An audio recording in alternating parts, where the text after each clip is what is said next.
उत्तर प्रदेश में लगातार अघोषित बिजली कटौती, पेपर लीक मामलों तथा युवाओं के कॉकरोच जैसे शब्दों के प्रयोग पर अपनी नाराजगी व्यक्त करते हुए राष्ट्रवादी युवा अधिकार मंच एवं जनसत्ता पार्टी ऑफ इंडिया के राष्ट्रीय अध्यक्ष शशांक शेखर सिंह पुष्कर ने केंद्र व प्रदेश सरकार को आड़े हाथों लिया। इस मौके पर पार्टी के वरिष्ठ नेता व कार्यकर्ता मौजूद रहे।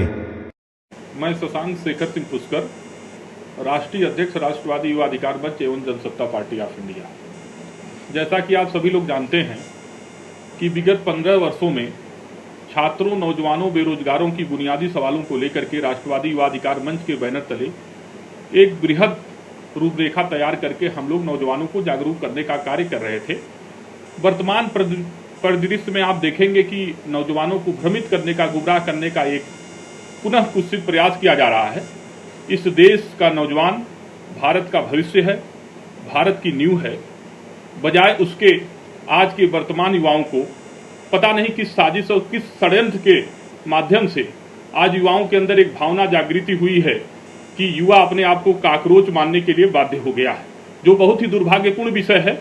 मैं राष्ट्रवादी युवा अधिकार मंच और नवगठित जनसत्ता पार्टी ऑफ इंडिया के राष्ट्रीय अध्यक्ष होने के नाते मैं ये युवाओं को आश्वस्त करता हूं कि आने वाले समय में उनके रोजगार की चिंता, उनके भविष्य की चिंता जनसत्ता पार्टी ऑफ इंडिया करेगी। एक विस्तृत कार्य योजना है, एक लंबा 15 वर्षों का एक राजनीतिक और सामाजिक संघर्ष रहा है।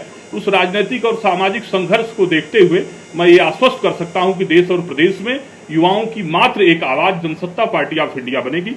जैसा कि आप सभी लोग देख रहे हैं कि वर्तमान में आज पेपर लीक का मामला बहुत बड़े पैमाने पर कहीं किसी विभाग में, कहीं देख लीजिए कहीं पर। अभी वर्तमान में आप देखिए कि AKTU जैसे एक जो राज्य का विधिक एक तरीके से टेक्निकल विश्वविद्यालय है, वहां के एक बीटेक कंप्यूटर साइंस का पेपर लीक हो जाता है।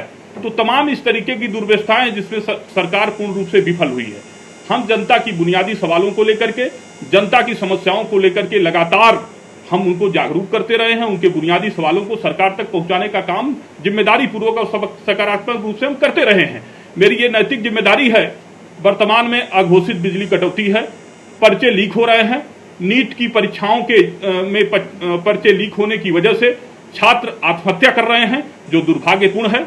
मैं सरकार से, केंद्र की सरकार से और प्रदेश की सरकार से मांग भी करता हूं कि इस तरीके की दुर्व्यवस्थाओं को आखिर किस तरीके से, क्या उनका पैमाना है, वो किस तरीके से रोक पाएंगे, वो अपना रोड मैप पे क्लियर करें। नहीं तो यहाँ के जो देश के शिक्षा मंत्री हैं उनको इस्तीफा दे देना चाहिए। आखिर उनकी कौन सी मजबूरी है कि वह फेविकोल लगा करके उस कुर्सी पर बैठे हुए हैं। इस देश का नौजवान, युवा पीढ़ी उनके फेविकोल में पानी डालने का काम करेगा।